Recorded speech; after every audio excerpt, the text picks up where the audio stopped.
छान छान. आता तीळ मात्र शंकाही नाही की आपली पुढची पिढी बलवान होणार आहे.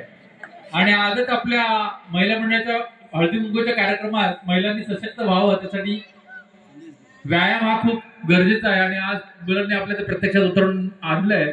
तर जोरदार या तिन्ही मुलांसाठी. खूप सुंदर. छान छान.